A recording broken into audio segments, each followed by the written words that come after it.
तर आजच्या पूजेसाठी लागणारे साहित्य बघूया। पहिल्यांदा घेतलाय मी इथे तांब्याचा कलश। इथे माझ्याकडे लक्ष्मीची फ्रेम आहे म्हणून मी ती फ्रेम घेतली आहे। तसेच आपल्याला महालक्ष्मी महात्म्याचं व्रत कथाचं पुस्तक घ्यायचं आहे। तसेच इथे मी गजरा घेतलाय, हार घेतलाय, इथे मी दिवा घेतलाय। हा माझ्याकडे लक्ष्मीचा दिवा होता त्याच्यामुळे मी त्याच्यात तूप टाकून घेतलंय। एका साईडला हा तुपाचा दिवा घेतलाय। हे आपले गणपती बाप्पा। तसंच इथे एक समई घेतली आहे, त्याला हळदी कुंकाची बोटं लावून मी सजवून घेतले थोडंसं। तसेच इथे देवीला लागणारे वस्त्र घेतले, मुखवटा घेतलाय, श्रीफळ घेतले, आंब्याचा डाळा घेतलाय, विड्याची पानं घेतली आहे। तसेच देवीला लागणारं शृंगाराचं सामान घेतलंय, 5 फळं घेतली आहेत, धूप घेतलंय, अक्षता, तांदूळ घ्यायचे आहेत आपल्याला कलशाच्या खाली ओतून घेण्यासाठी, फुलं घेतली आहेत वेगवेगळी। तसेच देवीला लागणारे दागिने घेतले आहेत, अष्टगंध, पाणी, हळदी कुंकू, पंचारती आरतीसाठी घेतली आहे, पंचामृत घेतले इकडे। तसेच देवीला आज दाखवण्यासाठी दूध आणि साखरेचा नैवेद्य दाखवण्यासाठी घेतलंय। तर आता सुरुवात करूया पूजेला। श्री स्वामी समर्थ अवधूत चिंतन श्री गुरुदेव दत्त।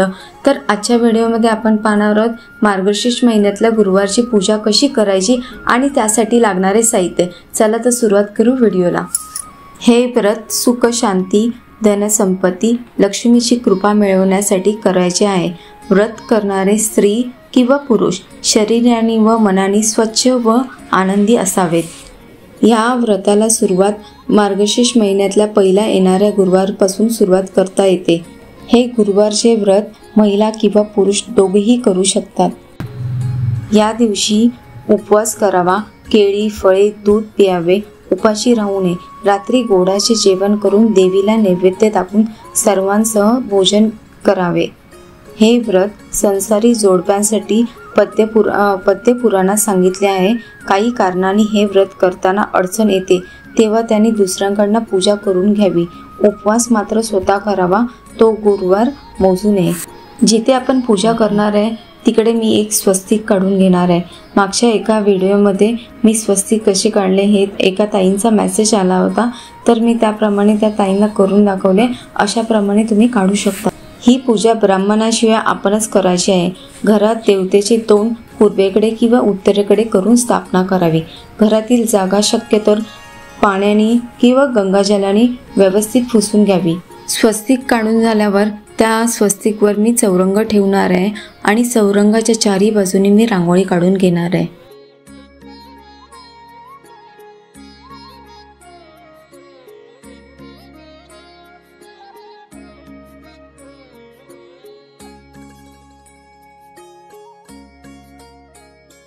नंतर चौरंगावर आणि पाटावर मी लाल वस्त्र अंथरून घेतले आहे।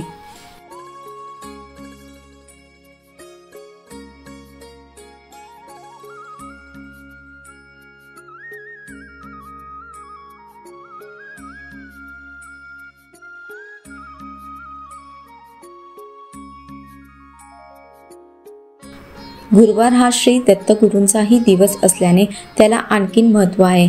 ओम श्रीम नमः या मंत्राचा रोज रात्री 1000 जप केल्याने फार चांगले अनुभव येतात। या व्रताला केशरी व्रतही म्हणतात।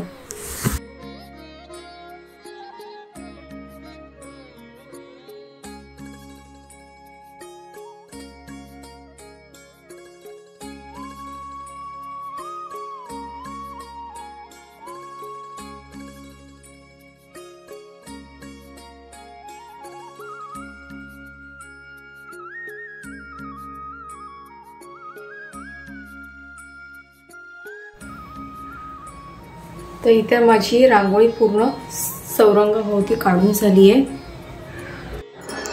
पहिल्यांदा सर्वात प्रथम आपण दिव्याची पूजा करणार आहे। त्याच्यासाठी मी हळदी कुंकू वाहते। दिव्याला एक फूल वाहायचं आहे, नंतर दिवा प्रज्वलित करायचा आपल्याला।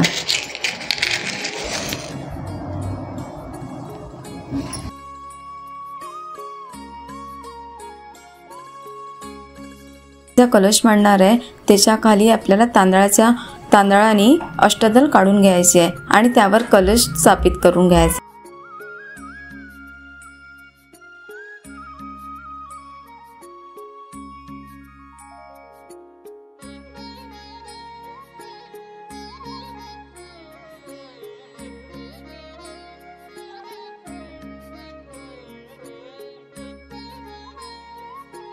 चौरंगाच्या एका बाजूला देवीचा फोटो मांडून घेणार आहे। फोटो ठेवण्यापूर्वी मी खाली अक्षता टाकल्या, त्यावर हळदी कुंकू वाहून घेऊन नंतर फोटो ठेवून दिलाय।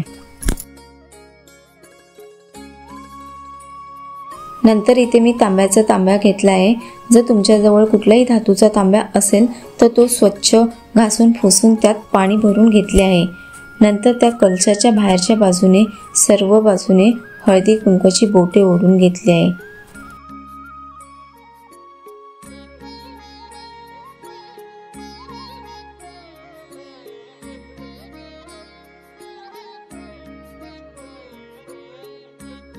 नंतर कलशाच्या पाण्यामध्ये आपल्याला एक सुपारी, दुर्वा, पैसे, एक फूल, हळदी कुंकू वाहून घ्यायचे आहेत।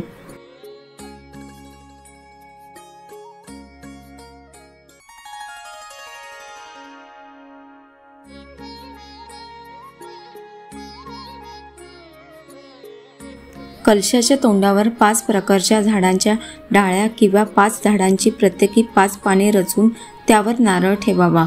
इथे मी आंब्याची डहाळा घेतला आहे आणि त्यावर नारळ ठेवून देते। नंतर तो कलश आपण जिथे अष्टदल काढले होते तिकडे आपण स्थापन करून घेणार आहे। नंतर इथे मी आचमन करून घेतले आहे।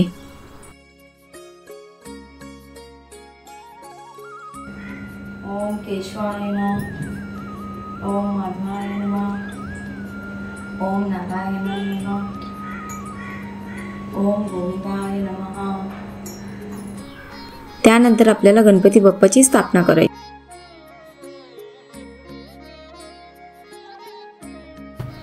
नंतर इथे मी गणपती बाप्पाची स्थापना करणार आहे।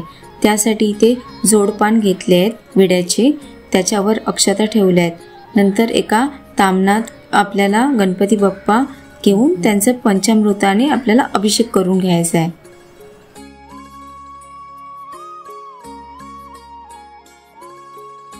ओम गण गणपते नमः, ओम गण गणपते, ओम गण गणपते नमः, ओम गण गणपते नमः।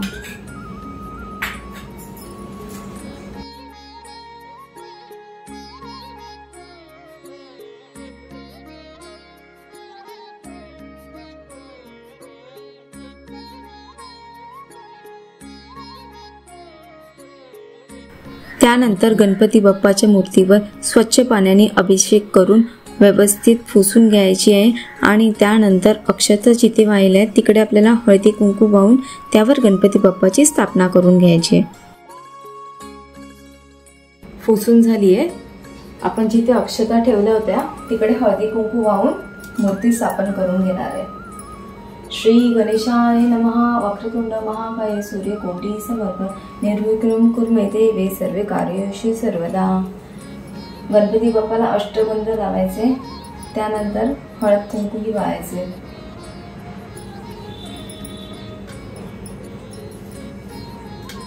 इथे मी एक कापसाचं वस्त्रही वाहते।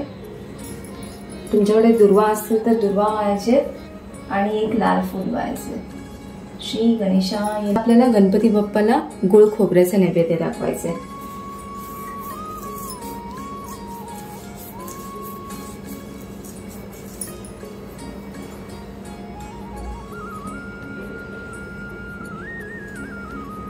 नैवेद्यं समर्पयामि, नैवेद्यं समर्पयामि। नंतर देवीच्या कलशाला वस्त्र घालून घेणार आहे, तसेच मुखवटाही लावून घेणार आहे। जर तुमच्याकडे मुखवटा नसेल तर नारळ असाच ठेवला तरी चालेल। इथे माझ्याकडे मुखवटा आहे म्हणून मी लावून घेते।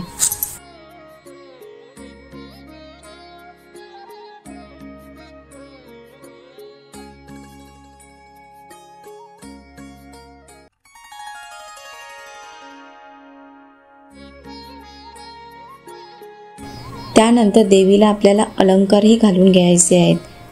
तसेच गजरा किंवा तुमच्याकडे वेणी असेल तीही माळायची आहे.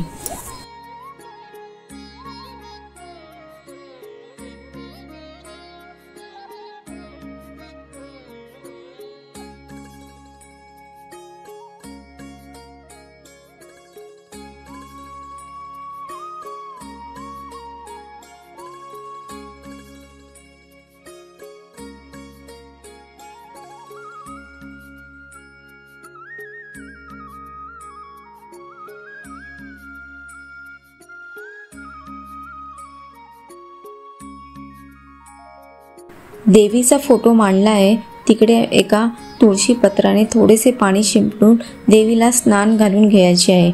त्यानंतर आपल्याला हळदी कुंकू फुले अर्पण करून घ्यायची आहेत.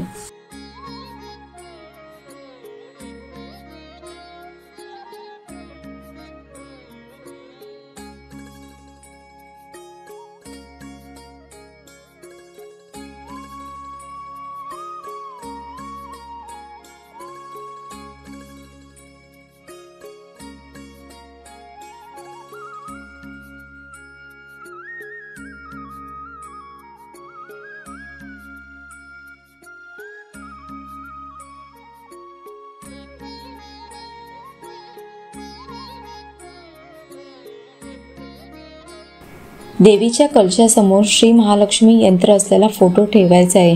त्या फोटोवर थोडेसे पाणी शिंपडून त्याचीही पूजा करून घ्यायची आहे. इथे माझ्याकडे श्रीयंत्र आहे, तेही मी देवीच्या फोटोसमोर मांडले आहे. श्रीयंत्र म्हणजे देवी आणि विष्णूंचे आसन मानले जाते.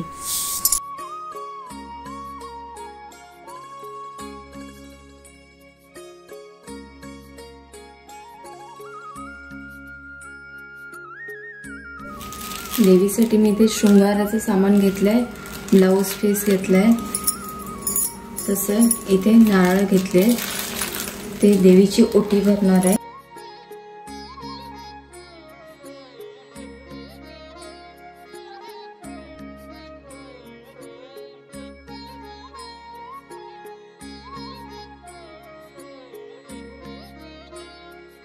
श्री महालक्ष्मी समोर पाटावर बसून कथा व महात्म्य वाचावे. वाचता येत नसल्यास किंवा अडचण असल्यास दुसऱ्याकडून वाचून घेऊन ऐकावे. हात जोडून मनात देवीला आपली इच्छा सांगून ती पुरी करण्याची विनंती करावी. कथा वाचून झाल्यावर श्री महालक्ष्मी अष्टक म्हणावे व पंचारतीने आरती करावी आणि देवीला साष्टांग नमस्कार करावा.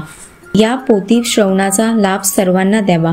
पोथी वाचताना एकाग्रता व शांतता असावी. पोथी वाचनाची वेळी महालक्ष्मीचे अस्तित्व गुप्त स्वरूपात जाणवेल. शांतता व मनाची एकाग्रता असणारा सुवासही जाणवेल. संध्याकाळी लक्ष्मीची पूजा आरती करून गोड पदार्थाचा महानैवेद्य देवीला दाखवावा. गायीसाठी अन्न काढून त्या दिवशी किंवा दुसऱ्या दिवशी गोठ्यात जाऊन द्यावे.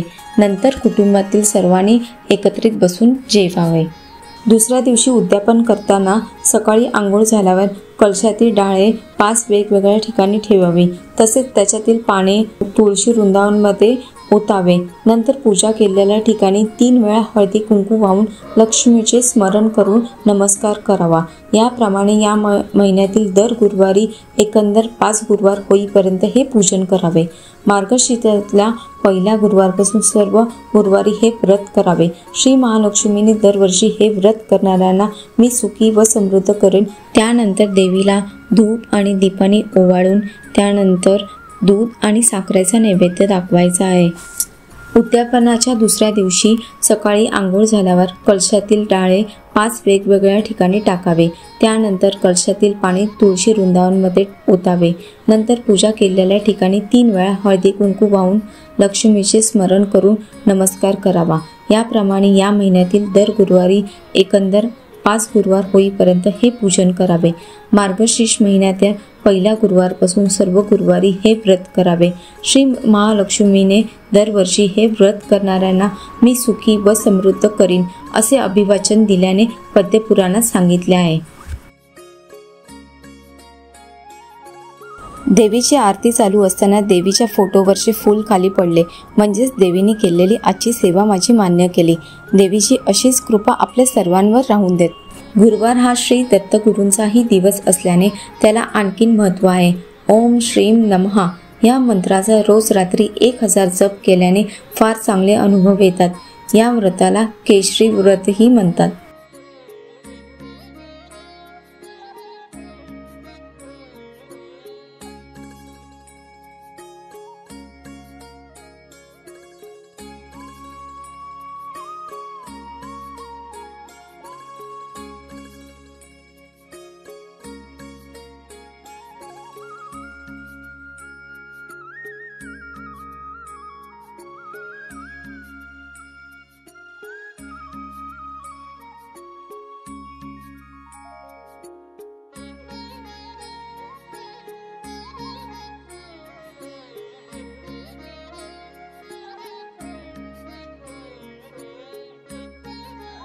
तर आजच्या पूजेची मांडणी अगदी साध्या आणि सोप्या पद्धतीने केली होती. तर माझा व्हिडिओ आवडला असेल तर माझ्या चॅनलला लाईक करा, शेअर करा, सबस्क्राईब करा.